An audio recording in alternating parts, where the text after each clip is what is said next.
ஒரு ஒரு 20 நாள் 25 நாள் 2 அறிவிப்பு இருக்கிறது. ஆன உடனே ஒரு ஜும்மா அப்போ இருக்கிறாங்க, டைட் பிடி இருக்கிட்டே இருக்காங்க. முதல்ல ஃப்ரீயா தொலை விட்டுவாங்க, அப்ப போக கொஞ்சம் கொஞ்சமா இருக்கிறாங்க. எந்த அளவு இருக்கிறான், ஜும்மாவில் ஏறி பயான் பண்றாரு. பயான் பண்ணும் பொழுது சும்மா சகஜமா பள்ளியாசல்ல இருந்து எழுந்து மெம்பர்ல இருக்க என்ன பயம் அரங்கல என்ன பயான் பண்ற அப்படின்னு தாடியை பிடிச்சி இழுத்து அடிச்சு தள்ளி அவரை, நீ நிலம் உனக்கு ஜும்மா நடத்த உனக்கு என்ன தகுதி இருக்குங்கிறாங்க. யாரும் கேட்கல. மதீனா மஸ்ஜித் நபவியில இவ்வளவு பெரிய அநியாயம் நடக்கிறது. அந்த ஊர்ல யாரும் அவர் கேட்க ஆள் இல்லை. என்னடா பண்றீங்க, பள்ளியாசல் எப்படா நீங்க வந்து ஒரு கலிபாவை வெளியே தள்ளுவீங்க, ஒரு இமாம எப்படா தள்ளுவீங்க, யாரா கேட்டாங்களா? யாரும் கேட்கல. கேட்காத தப்பு பண்ணாங்க, எல்லாரும் தப்பு பண்ணாங்க. இதுல வந்து இந்த தப்புல அலிக்கு சம்பந்தம் இருக்குது, அவர் கேட்டிருக்கலாம். என்னடா பண்றீங்க நினைச்சு கேட்க வேண்டியதானே. தல்கா கேட்டிருக்கணும், சுபைர் கேட்டிருக்கணும், யாரும் கேட்கல. அந்த சபையில் ஒருவரும் கேட்கல. இவர் இழுத்து தள்ளப்படுறாரு. எல்லாம் அவங்க ஓங்கிருச்சுன்னு காரணம் காட்டிக்கிட்டு என்ன செய்யறாங்க, எல்லாம் வாய் மூடி மௌனியா இருக்கிறாங்க. அந்த வீரம் எங்க போச்சு? அபூஜஹலை எதிர்த்த வீரம் எங்க? அபூலஹபை எதிர்த்த வீரம் எங்க? அபூ சுஃபியானை எதிர்த்து நின்ற வீரம் எங்க? அன்னைக்கு டோட்டல் எதிரிகளை எல்லாம் எதிர்த்து வீரம் பேசினாங்களே, அந்த வீரம் எங்க? பாரசீகத்தை எதிர்த்த வீரம் எங்க போச்சு? ரோமாபுரி எதிர்த்து நின்ற ஒண்ணுமற்ற கோழைகளாக டோட்டல் மதீனா மக்களும் அன்றைக்கு கோழைகளாக ஒரு கலீஃபா இழுத்து தள்ளப்படுறார். யாரும் கேட்க நாதி இல்லை. அதோடு அவர் அழுது நொந்து போய் வந்தார. அவ்வளவுதான் பள்ளி வாசலுக்கு மர விட மாட்டாங்க. அந்த ஜும்மாவோட சரி, அந்த ஜும்மாவோட என்னாச்சு, உனக்கு பள்ளிக்கு வீட்டுல தொழுதுக்க, உனக்கு பள்ளி வாசலுக்கும் நாங்க விடமாட்டோம் சொல்லிவிட்டு ராஃபிகி பின் ஹர்புன்னு சொல்லி அவங்க சேர்ந்த ஒரு ஆள், அங்கிருந்து வந்த கூட்டத்தில் உள்ள ஒருத்தன், அந்த ஆளை பிடிச்சி இமாம் ஆக்கிட்டேன், நீ தான் தொழுவிக்கணும்ட்டாங்க. இமாம பள்ளி வாசல்ல இமாம் தான் அன்னைக்கு ஜனாதிபதிக்கு அடையாளமே. ஜனாதிபதிங்கிறவர் தான் தொழுகை மஸ்ஜித் நபவியில ரசூல் ஸல்லல்லாஹு அலைஹி வஸல்லம் உடைய அந்த புனிதமிக்க மஸ்ஜிதுல தொழுகை நடத்துவதற்காக வேண்டி உஸ்மான் தடுக்கப்படுகிறார். ராஃபிகி பின் ஹர்பு என்ற ஆளை வந்து இவரை வந்து இமாம போட்டு விட்டாங்க. இவர் தான் தொழுவிப்பார்னு சொல்லி அவருக்கு பின்னாடி எல்லாம் தொழுது. இவர் வரவே முடியவில்லை. இப்படி கொஞ்ச நாள் போகுது. சஹாபாக்கள் எல்லாம் பள்ளிக்கு வருவதில்லை, இவரை பார்க்க வருவதில்லை, வீட்டோடு முடங்கி விட்டார்கள். அப்படியே வருது விதாய நிகாய போன்ற வரலாற்று நூல்கள்ல. அப்படியே லசிம சஹாபத்து அக்ஸரு சஹாபத்தி புயூத்தஹும், சஹாபாக்கள்ல மெஜாரிட்டியானவர்கள் எல்லாம் தங்கள் வீடே கதி என்று இருந்து விட்டார்கள். அதாவது இவன் பின்னாடி தொழுவும் போக கூடாது, அதுல கரெக்டா இருக்கிறாங்க. இவன் வந்து இமாம் இல்லை, இவன் சூழ்ச்சியோட வந்திருக்கிறான் அப்படிங்கறத விளங்குறாங்களே தவிர அக்கிரமத்தை எதிர்த்து கேட்கிற வீரம் எங்க நமக்கு தெரியவில்லை. அந்த வீரம் எங்க போச்சு? ஏன் அப்படி அடங்கினார்கள்? ஏன் அப்படி அவங்களுக்கு வந்து அந்த ஊரை காப்பாற்றணும், தலைநகரத்தை காப்பாற்றணும், ஜனாதிபதியை காப்பாற்றணும் என்று ஏன் அவர்களுக்கு தோணல தெரியல. வரலாற்றில் காரணம் கண்டுபிடிக்க முடியாத ஒரு சம்பவமாக இது அமைந்திருக்கிறது. அதுக்கப்புறம் என்ன, கொஞ்ச நாளாவது தண்ணி சப்ளை கட் பண்றாங்க. தண்ணி வெளியேந்து சாமான்லாம் கொண்டு போய் வந்துகிட்டு இருப்பாங்க, அதுக்கெல்லாம் அனுமதி கொடுப்பாங்க. அவரை மட்டும்தான் வெளியே விட மாட்டாங்க. அவரை பார்க்கறதுக்கெல்லாம் ஆளை பார்த்து விசாரித்து என்ன கொண்டு போற ஏது கொண்டு போறேன்னு கேட்டு அதுக்கெல்லாம் அனுமதி கொடுப்பாங்க. தண்ணியும் கிடையாது இனிமே அப்படின்னு சொல்லி தண்ணியெல்லாம் தடுக்கிறாங்க. இதெல்லாம் வந்த பிறகுதான் அவரு அலி ரலியல்லாஹு அன்ஹு கேள்விப்பட்டு ஓடோடி வர்றாரு. தண்ணி கூட கொடுக்க மாட்டேங்கிறாங்க.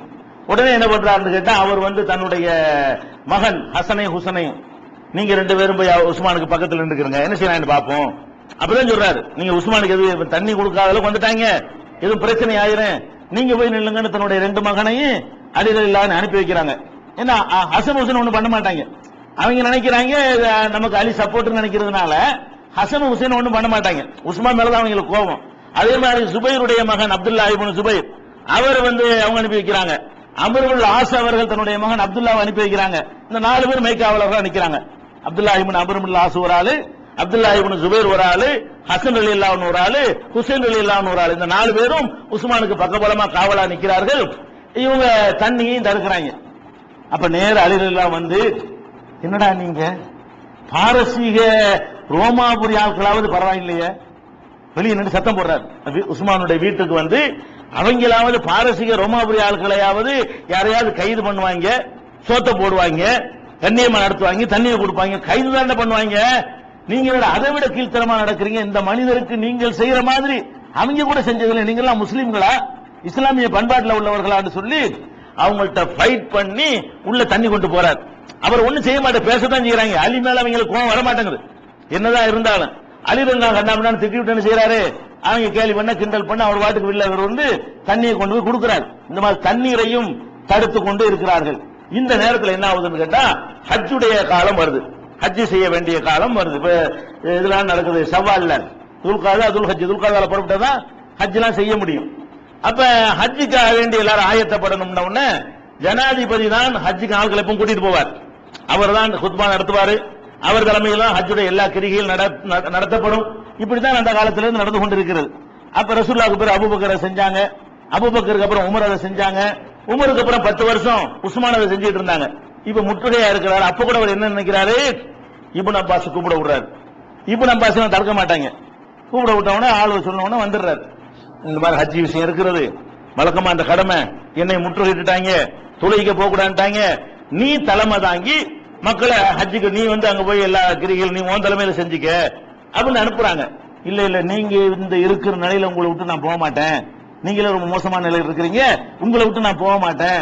இல்லப்பா அல்லாஹ் என்னோட இருக்காது, ஹஜ்ஜு முக்கியமான கடமை, நீ அதை விட்டுறாதன்னு சொல்லிட்டு இப்னு அப்பாஸ் பிடிச்சு நினைச்சார். அவரு ஹஜ்ஜுக்கு அமீராக, ஹஜ்ஜுடைய கிரியைகள் வந்து இவரை கேட்டுதான் நடக்கணும். இவர் சொல்ல கேட்கறதுக்கு மக்காவுல ஆளுக்கு இருக்கிறது, மதீனா தான் கையை விட்டு போச்சே தவிர மத்த பகுதிகள் எல்லாம் இவர் சொல்ல கேட்கறதுக்கு ஆளுக்கு இருக்கு. டோட்டல் தலைநகரம் அடிபட்டு போச்சு. தூரத்தில் உள்ளவங்களுக்கு பொதுவாக குறை நிறைகள் தெரியாது, கிட்டத்தில் வந்து பாக்குறவங்களுக்கு தான் என்ன செய்யும் குறை நிறைகள்லாம் தெரியும். அதனால வந்து இவரு அவங்க அனுப்பி வைக்கிறாரு. அதோட வழக்கமாக ரசூலுல்லாஹ்வுடைய மனைவிமார்கள் இருக்காங்க இல்லையா, அவங்களும் ஹஜ்ஜிக்கு வந்து வருஷம் போயிருவாங்க. ரசூலுல்லாஹ்வுடைய மனைவிமார்கள் எல்லாருமே ஆண்டுதோறும் ஹஜ்ஜிக்கு வந்து அரசாங்கம் கூட்டிட்டு போயிரும். ரசூலுல்லாஹ்வுடைய மனைவிமார்கள் வகையில அரசாங்கத்தினுடைய ஏற்பாட்டில் அவங்க ஹஜ்ஜிக்கு வருஷம் ஹஜ்ஜிக்கு போயிருவாங்க. அப்ப அந்த வருஷமும் ஹஜ்ஜிக்கு என்ன செய்யறாங்க, இப்னு அப்பாஸ் தலைமையில் ஆயிஷாவுல இருந்து எல்லாரும் ஹஜ்ஜிக்கு போயிட்டாங்க. ஹஜ்ஜிக்கு போன ஆட்கள்லாம் யாருன்னு பாக்குறீங்க, எதுக்கு இந்த பித்தனா நேரத்தில் இங்க இருக்கணும்னு நிறைய பேர் காமிட்டாங்க. கொஞ்சம் கொஞ்சம் செக்யூரிட்டி இருந்துச்சு பாருங்க. ஏற்கனவே வீக்கா இருக்குது நிலைமை, அதுல இன்னும் வீக்கா இருக்கு. என்ன ஆகுது, இந்த ஹாஜிகளாகவே நிறைய பேர் ஊரை விட்டு கிளம்பி, யாரெல்லாம் கிளம்புனா இது எதுக்கு சண்டை வம்பு, நமக்கு ஏன் வம்பு வீட்டுக்குள்ள இருந்தாங்க பாருங்க. இவங்க எல்லாம் பார்த்தாங்க, நம்ம வாட்டு பேசுவோம் ஹஜ்ஜிக்காவது போயிருவோம், இந்த சனியில நம்ம ஏன் மாட்டிக்கிறேன்னு என்கிற மாதிரியான ஒரு விரக்தி நிலையில ஹஜ்ஜிக்கு எல்லாரும் போயிடுச்சு. மதீனா டோட்டலா காலி, அவங்க கையில் 100% இருக்குன்னு சொல்லிடலாம். விரல் விட்டு எண்ணக்கூடிய சிலரை தவிர மொத்தமாவே அவருக்கு அவங்க கையில் ஒரு 25% விட தேரும். ஒரு 75% அவங்க அவங்களாகவே இருக்கிற நிலையில மதீனாவுடைய பலவீனமான நிலைமை ஏற்பட்டது. இது வந்து முஆவியா வந்து அவர் வந்து உஸ்மான் ரலியல்லாஹு அவர்களால் சாமுல கவர்னராக நியமிக்கப்பட்டவர். அவர் இதை கேள்விப்படுறார், சொந்தக்காரர் வேற. இந்த மாதிரி உஸ்மான ஒரு மாசம் தான் தகவல் போயிரும்ல, ஒரு நாள் 2 நாள்ல போறதுக்கு அந்த காலத்துல வசதி இல்ல. அந்த வசதிகள்லாம் இருந்தா இந்த வரலாற்றில் நடந்திருக்காது. அந்த வசதி இல்லாத இவருக்கு சப்போர்ட்டா நிறைய இருக்குது எல்லாருமே. அவங்க எல்லாம் வந்து சேருவதற்குள்ள சில காரியங்கள் நடந்துருச்சு. முஆவியா என்ன பண்றாரு, ஒரு பெரிய படைய அவர் ஏற்பாடு பண்றாரு. ஹபீப் இப்னு மஸ்லமா தலைமையில நேர நீங்க மதீனாவுக்கு வேகமா போய் உஸ்மானை காப்பாத்துங்க, அந்த முற்றுகையிட்டு இருக்கிறவர்களை விரட்டி அடித்து நீங்க வந்து செய்யுங்க, உஸ்மானை காப்பாத்துங்க. முஆவியா ஒரு படையை சிரியாவில இருந்து அவர் அனுப்பி வைக்கிறார். அதே மாதிரி எகிப்துல அப்துல்லா இப்னு அபு சரஹ் ஒருத்தர் நியமிச்சிருந்தாங்க இல்லையா, உஸ்மான் நியமிச்ச கவர்னர். அவர் என்ன பண்றாருன்னு கேட்டா, இன்னொரு முஆவியா பின் ஹதீஜ் என்பவருடைய தலைமையில அவர் ஒரு படையை அனுப்பி வைக்கிறார். அதே மாதிரி கூபா வாசிகள் வந்து கல்கா பின் உமர் என்பவரோட தலைமையில ஒரு படையை அனுப்பி வைக்கிறாங்க.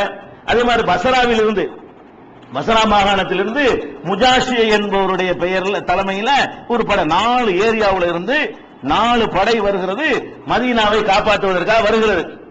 இதெல்லாம் அவங்க கேள்விப்படுறாங்க. ஆஹா, இப்ப வந்து சுத்தி வளைக்கப்படுறோம், அவங்க வந்து சேருவதற்குள்ள கதையை முடிக்கணும் அப்படின்னு நினைச்சிட்டாங்க. இந்த ஒரு மாசம் கழித்த நேரத்தில் திடீர்னு உள்ள நுழைஞ்சு அட்டாக் பண்றாங்க. அங்க நின்ற ஹசன் ஹுசைன் எல்லாம் காயப்படுறாங்க, அப்துல்லா இப்னு சுபைர் எல்லாம் காயம், வெட்டு குத்தலாம் நடந்து அவங்களை எதிர்த்து தாக்குதல் பண்றாங்க. இவர்கள சில பேர் கொல்லப்படுறாங்க. உஸ்மானை காப்பதற்கு சில பேர் நிப்பாங்க இல்லையா, அந்த விரல் விட்டு எண்ணக்கூடியவர்கள் அவங்களும் கொல்லப்படுறாங்க. கடைசியா உள்ள நுழைந்து உஸ்மான் ரலியல்லாஹு அன்ஹு அவர்கள் குர்ஆனை ஓதி கொண்டிருக்கும் பொழுது அவர் என்ன செஞ்சிடறாங்க, கொல்வதற்கு நெருங்கிடுறாங்க. அப்ப அவர் கேட்கிறார், ஏன்பா கொல்ல வர்றீங்களே, நீங்க மார்க் அடிப்படையில் ஒருவனை கொல்வதாக இருந்தால் அதுக்கு சில காரணங்களை ரசூலுல்லாஹ் சொல்லியிருக்கிறாங்களே, அந்த காரணம் என்கிட்ட இருக்குதான்னு கேட்கிறாங்க. அந்த காரணம் எனக்கு அவங்க கேட்கிறாங்க, என்ன கேட்கிறாங்கன்னு கேட்டா, ஒரு மனுஷனை கொல்றதா இருந்தா அவன் வந்து திருமணம் பண்ண பிறகு விபச்சாரம் பண்ணணும், அந்த மாதிரி ஒரு குற்றம் இருந்தால் ஒரு மரண தண்டனை கொடுக்கலாம்ல விபச்சாரத்துக்கு, அதுக்காக எனக்கு மரண தண்டனை கொடுக்கலாம். என்னைய பொறுத்த வரைக்கும் இஸ்லாத்துல வந்து நான் விபச்சாரம் பண்ணல, ஜாகிலியா காலத்தில் விபச்சாரம் செய்யாத ஒருத்தன் நான் தான். அவர் சொல்றாரு, இஸ்லாத்தை ஏத்துக்கிறாத காலத்திலேயே நான் அந்த மாதிரியான ஒரு தொடர்பு இல்லாத ஒரு மனுஷனா இருந்தேன். என்ன எப்படி நீங்க கொல்லுவீங்க? என்ன நியாயத்தில் நீங்க கொல்லுவீங்க? அல்ல யாரையாவது நான் கொலை பண்ணி இருந்தா அதுக்காக என்னை கொல்லலாம், நான் யாரையும் கொலை பண்ணல, எப்படி என்னை கொல்லுவீங்க? அல்லது நான் தீனை தலைகீழா மாத்தி இருந்தேன்னு சொன்னா அதுக்காக வேண்டி நீங்கள் என்னை கொல்லலாம், நான் அப்படி செஞ்சது இல்லையே, என்ன எது கொல்றீங்கன்னு கேட்கிறாரு. அதெல்லாம் எடுபடவே இல்லை. அதை நினைஞ்சிட்டாங்க. அதுல 3 பேர் சேர்ந்து அவரை கொல்றாங்க. 3 பேர்ல ஒரு ஆள் யாரு? இந்த தொழுவிச்சவன், தொழுவைக்கு நியமிச்சிருந்தாங்கல்ல ராபிகி பின் ஹர்புங்கிறவன், அவன் ஒருத்தன் உள்ள நுழைஞ்சு கொள்றான். அப்புறம் சவுதான் பின் ஹம்ரான்ங்கிற ஒரு ஆளு, அபூபக்கருடைய மகன் முகமது ஒரு ஆள். 3 பேர் தான் என்ன செய்யறாங்க? உஸ்மானுடைய கொலையில நேரடி பங்கு. ஆனா அவ்வளவு பேர் அதுல உடன்பாடு. 3 பேர் உள்ள நுழைஞ்சது 3 இருக்கனால 3 பேர் குற்றவாளின்னு கிடையாது. ஊரை யார் முற்றுகையிட்டது எதுக்கு தான்? அவர் கொல்றதுக்கு தான் முற்றுகையிட்டாங்க. அதுக்கு தான் டைம் பார்த்துக்கிட்டு இருந்தாங்க. அப்போ டோட்டலா அங்கிருந்து படகு பசராவில் வந்தவர்கள், கூஃபாவில் வந்தவர்கள், எகிப்திலிருந்து வந்தவர்கள் எல்லாரும் இதுல என்னது? அந்த ரத்தத்தில் அனைவருக்கும் பங்கு இருக்கிறது. அதுல சில சகாபாக்களும் இருந்திருக்கிறார்கள், சில பெரியார்களும் இருந்திருக்கிறார்கள். யார் இருந்தாலும் சரி இந்த தவறை அவர்கள் செய்து முடிக்கிறார்கள். உஸ்மான் ரலியல்லாஹு அன்ஹு அவர்கள் அவங்களுடைய வீட்டுல புனிதமிக்க மாதத்துல புனிதமிக்க நகரத்துல கொல்லப்படுறாங்க. புனிதமிக்க மாதம், புனித துல்ஹஜ் மாதம், ஹஜ்ஜுக்கு போயிட்டாங்கல்ல, ஹஜ்ஜுடைய கிரியை நடக்க வேண்டிய அந்த காலத்துல புனிதமான ஊர் ரசூல் அறிவிச்சாங்களே, அந்த புனிதமான ஊர் இப்ராஹிம் மக்காவை புனிதப்படுத்தினார், நான் மதீனாவை நான் புனிதமானது என்று அறிவிக்கிறேன் என்று சொன்னாங்களே, அந்த புனிதமிக்க நகரத்தில் வைத்து உஸ்மான் அப்ப மாசத்தை இவங்க பார்க்கல. துல்ஹஜ் மாசத்துல யுத்தம் செய்யறது கூட தடை செய்யப்பட்டிருக்கிறது. அது ஜாகில் கூட, அபு ஜஹில் கூட அதை பேணி நடந்தான். அந்த அதை பேணனுங்கிற உணர்வு கூட யாருக்கு இல்ல? இவங்களுக்கு இல்ல. அந்த ஊருண்டால எல்லாம் மதீனா அம்மாடி ஒரு புள்ள கூட புடுங்க கூடாது, மதீனாவுல ஒரு குருவியை கூட கொல்லக்கூடாது என்கிற அளவுக்கு மதீனா என்ற உடனே அதுக்கு ஒரு அச்சமும் பயமும் வருமே, அந்த பயம் கூட அவர்களுக்கு இருக்கவில்லை. ஒரு ஜனாதிபதி எப்படி நடக்கணுமோ அதுக்குன்னு ஒரு மார்க்க நெறிமுறைகள் வச்சிருக்கிற அதை பத்தி அவர்களுக்கு அக்கறை இல்ல. எல்லாம் செஞ்சு முடித்தார்கள். எதன் பெயரால் செய்தார்கள்? மார்க்கத்தின் பெயரால் செஞ்சார்கள். இஸ்லாத்தின் பெயரால் செய்யாட்டி இவ்வளவு சப்போர்ட் கிடைச்சிருக்காது. அக்பருல் ஜிஹாத் என்றுதான் ஆட்களை திரட்டினார்கள். அநியாயத்தை எதிர்ப்பது ஜிஹாது. அந்த குழப்பத்தினுடைய பேஸ் எங்க வருது? ஜிஹாதுங்கிறது என்னன்னு இவர்களுக்கு விளங்காத காரணத்தினால், ஜிஹாத தப்பா புரிஞ்ச காரணத்தினால் முதல் பலி யாரு? உஸ்மான் ரலியல்லாஹு அன்ஹு அவர்கள் பலியிடப்படுகிறார்கள். அது கொலை என்றவர்கள் சொல்லவே இல்லை, அது ஜிஹாத் என்றார்கள். அல்லாஹ்வுக்கு செய்யற பெரிய தொண்டு என்று சொன்னார்கள். மார்க்கத்தை காப்பாற்றுவதற்காக செய்கிறோம் என்று சொன்னார்கள். சொல்லி ஒரு கலீபாவை சொர்க்கவாசி என்று நற்செய்தி சொல்லப்பட்ட ஒரு கலீபாவை ரசூலுல்லாஹ்வுடைய மருமகனை முடித்து விட்டார்கள். கதையை முடிச்சுட்டாங்க. இன்னாலில்லாஹி. சரியா? இது ஒரு மேட்ரு. அதுக்கப்புறம் என்ன? இந்த கொலை அதுக்கடையில் உஸ்மான் ரலியல்லாஹு அன்ஹு பற்றி சில செய்திகளை நம்ம அறிந்து கொள்ள வேண்டும். உஸ்மான் ரலியல்லாஹு அன்ஹு கொலை பண்ணிவிட்டு இவங்க பல விதமான அவதூறுகளை எல்லாம் பரப்புறாங்க. எந்த அளவுக்கு பரப்புறாங்கன்னு கேட்டா, இப்னு உமர் அவரை ஒரு கூட்டம் சந்திக்குது. இந்த கொலை செஞ்சவங்க எவ்வளவு அதை நியாயப்படுத்துறாங்கிறதுக்கு உள்ள ஒரு ஆதாரம். அவங்க சந்திக்கிறாங்க. இப்னு உமர் இப்னு உமர் உஸ்மானுக்கு சப்போர்ட் பண்றாரு. அவரை கொலை செஞ்ச தப்பு, அது கண்டிக்கத்தக்கது, இந்த அநியாயத்தை ஒரு காலம் ஏற்றுக்கொள்ள முடியாது, அதை எடுத்து ஃபைட் பண்ணி இருந்திருக்கணும் என்கிற கருத்துல அவர் ஹஜ்ஜுக்கு வந்துட்டார். இல்லாட்டி அவர் நின்று உயிர் காக்கிற இடத்துல நின்றுப்பார். அவர் கடுமையா விமர்சிக்கிறார். அவரை லந்து பண்றதுக்காக ஒருத்தன் வர்றான். இப்னு உமர் அவர்களே, இந்த உஹது போர்ல உஸ்மான் பின்வாங்கி ஓடுனாங்கல்ல, அதுல ஒரு ஆளா இருந்தார் என்று உங்களுக்கு தெரியுமான்னு கேட்கிறாங்க. உஹது போர் நடக்கும் பொழுது இஸ்லாத்துக்கு ஒரு தோல்வி மயம் மாதிரி வந்துச்சுல, அப்ப சில சஹாபாக்கள் தான் நின்றாங்க களத்துல, சில பேர் ஓட்ட முடிச்சுட்டாங்க. ஓட்டம் முடிச்ச அல்ல உஸ்மான் ஒரு ஆளு. அந்த எதிரிகள் ரேகை ஓங்கின உடனே எல்லாம் ஓடி போனோம்னு அப்பாஸ் கூப்பிடுவார்ல, வாங்க வாங்கன்னு கூப்பிடுவார்ல, அந்த நேரத்தில் ஓடுன ஆள் யார்? ஒரு ஆளு உஸ்மான் ரலியல்லாஹு ஒரு ஆளு. அது மாதிரி பெரிய பெரிய ஆட்களும் ஓடி இருக்கிறாங்க. அப்ப அவர் கேட்கிறாங்க, அவங்க வந்துகிட்டு நாங்க கொலை செஞ்சு சரிதாங்கிறது, நாங்க செஞ்ச காரியம் சரிதான், இவர் தகுதி இல்லாத ஒரு ஆளை தான் நாங்க தீர்த்திருக்கிறோம் அப்படிங்கறதுக்காக கேட்கிறான். அவற்றை கேட்கிறான், ஹல் தஅலமு அன்ன உஸ்மான ஃபர்ர யௌம உஹத், உஹது போர் அன்றைக்கு பின்வாங்கி உஸ்மான் ஓடினாரே, அது உங்களுக்கு தெரியுமா கேட்கிறாங்க. இப்னு உமர் சொல்றாரு, நாம் தெரியுமே அப்படிங்கிறாரு. மறுபடியும் கேட்கிறாங்க, பத்ர் போர் நெருக்கடியான காலத்தில் நடந்த பத்ர் போர், அதுல அவர் கலந்து கொள்ளாமல் ஜகா வாங்கி கொண்டார், அது உங்களுக்கு தெரியுமா? உஸ்மான் ரலியல்லாஹு பத்ர் போர்ல கலந்துக்கல, அது உண்மைதான். அப்ப பத்ர் போர் தானே ஒரு இஸ்லாத்தினுடைய ஒரு இதை உரசி பார்க்கக்கூடிய ஒரு இடம்.